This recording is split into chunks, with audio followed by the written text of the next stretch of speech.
सभी प्रिय भाई बहनों को जय मसीह की। निर्गमन अध्याय 29। हारून और उसके पुत्रों का याजक पद के लिए अभिषेक। उन्हें पवित्र करने को जो काम मुझे उनके साथ करना है कि वे मेरे लिए याजक का काम करें, वह यह है: एक निर्दोष बछड़ा और 2 निर्दोष मेढ़े लेना, और अख़मीरी रोटी और तेल से सने हुए मैदे के अख़मीरी फुलके और तेल से चुपड़ी हुई अख़मीरी पपड़ियाँ भी लेना। ये सब गेहूं के मैदे के बनवाना। इनको एक टोकरी में रखकर उस टोकरी को उस बछड़े और उन दोनों मेढ़ों समेत समीप ले आना। फिर हारून और उसके पुत्र को मिलाप वाले तंबू के द्वार के समीप ले आकर जल से नहलाना। तब उन वस्त्रों को लेकर हारून को अंगरखा और एपोद का बागा पहनाना, और एपोद और चपरास बांधना, और एपोद का काढ़ा हुआ पट्टा भी बांधना, और उसके सिर पर पगड़ी को रखना, और पगड़ी पर पवित्र मुकुट को रखना। तब अभिषेक का तेल ले उसके सिर पर डालकर उसका अभिषेक करना। फिर उसके पुत्रों को समीप ले आकर उनको अंगरखे पहनाना, और उनके अर्थात हारून और उसके पुत्रों की कमर बांधना, और उनके सिर पर टोपियाँ रखना, जिससे याजक के पद पर सदा उनका हक रहे।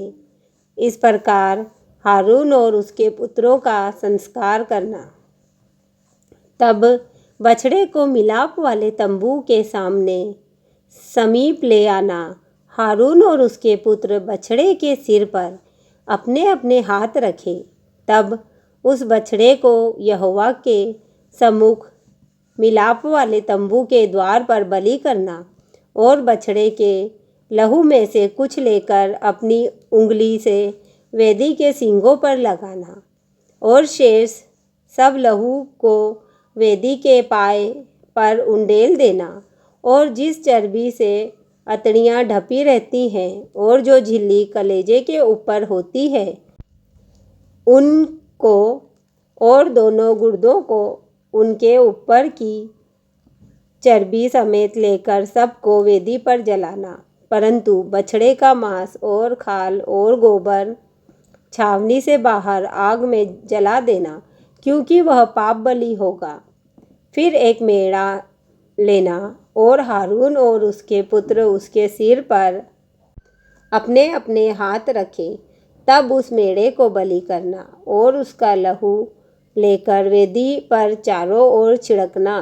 तब उस मेढ़े को टुकड़े टुकड़े काटना, और उसकी अतड़ियों और पैरों को धोकर उसके टुकड़ों और सिर के ऊपर रखना, और उस पूरे मेढ़े को वेदी पर जलाना।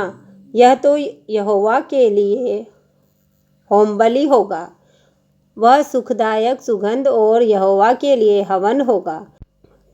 फिर दूसरे मेढ़े को लेना, और हारून और उसके पुत्र उसके सिर पर अपने अपने हाथ रखें।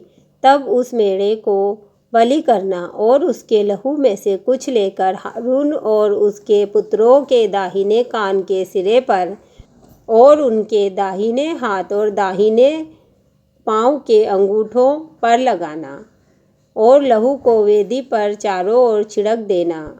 फिर वेदी पर के लहू और अभिषेक के तेल, इन दोनों में से कुछ कुछ लेकर हारून और उसके वस्त्रों पर और उसके पुत्रों और उनके वस्त्रों पर भी छिड़क देना। तब वह अपने वस्त्रों समेत और उसके पुत्र भी अपने अपने वस्त्रों समेत पवित्र हो जाएंगे। तब मेढ़े को संस्कार वाला जानवर, उसमें से चर्बी और मोटी पूंछ को, और जिस चर्बी से अतड़ियाँ ढपी रहती हैं उसको, और कलेजे पर की झिल्ली को, और चर्बी समेत दोनों गुर्दों को और दाहिने पुट्ठों को लेना, और अख़मीरी रोटी की टोकरी जो यहोवा के आगे धरी होगी, उसमें से भी एक रोटी और तेल से सने हुए मैदे का एक फुलका और एक पपड़ी लेकर इन सब को हारून और उसके पुत्रों के हाथों में रख कर हिलाए जाने की भेंट ठहरा के यहोवा के आगे हिलाया जाए। तब उन वस्तुओं को उनके हाथों से लेकर होमबलि की वेदी पर जला देना, जिससे वह यहोवा के सामने सुखदायक सुगंध ठहरे। वह यहोवा के लिए हवन होगा। फिर हारून के संस्कार का जो मेढ़ा होगा, उसकी छाती को लेकर हिलाए जाने की भेंट के लिए यहोवा के आगे हिलाना, और वह तेरा भाग ठहरेगा। और हारून और उसके पुत्रों के संस्कार का जो मेढ़ा होगा, उसमें से हिलाए जाने की भेंट वाली छाती जो हिलाई जाएगी, और उठाए जाने का भेड़ वाला पुट्ठा जो उठाया जाएगा, इन दोनों को पवित्र ठहराना। और ये सदा की विधि की रीति पर इज़राइलियों की ओर से उसका और उसके पुत्रों का भाग ठहरे, क्योंकि ये उठाए जाने की भेंट ठहरी है, और यह इज़राइलियों की ओर से उनके मेलबलि में से यहोवा के लिए उठाए जाने की भेंट होगी। हारून के जो पवित्र वस्त्र होंगे, वह उसके बाद उसके बेटे पोते आदि को मिलते रहें, जिससे उन्हीं को पहने हुए उनका अभिषेक और संस्कार किया जाए। उसके पुत्रों में से जो उसके स्थान पर याजक होगा, वह जब पवित्र स्थान में सेवा टहल करने को मिलाप वाले तंबू में पहले आए, तब उन वस्त्रों को 7 दिन तक पहने रहे। फिर याजक के संस्कार का जो मेढ़ा होगा, उसे लेकर उसका मांस किसी पवित्र स्थान में पकाना। तब हारून अपने पुत्रों समेत उस मेढ़े का मांस और टोकरी की रोटी दोनों को मिलाप वाले तंबू के द्वार पर खाए।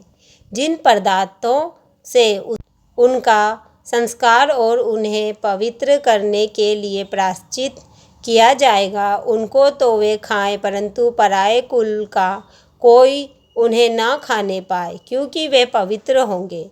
यदि संस्कार वाले मांस या रोटी में से कुछ सवेरे तक बचा रहे, तो उस बचे हुए को आग में जलाना, वह खाया ना जाए, क्योंकि वह पवित्र होगा।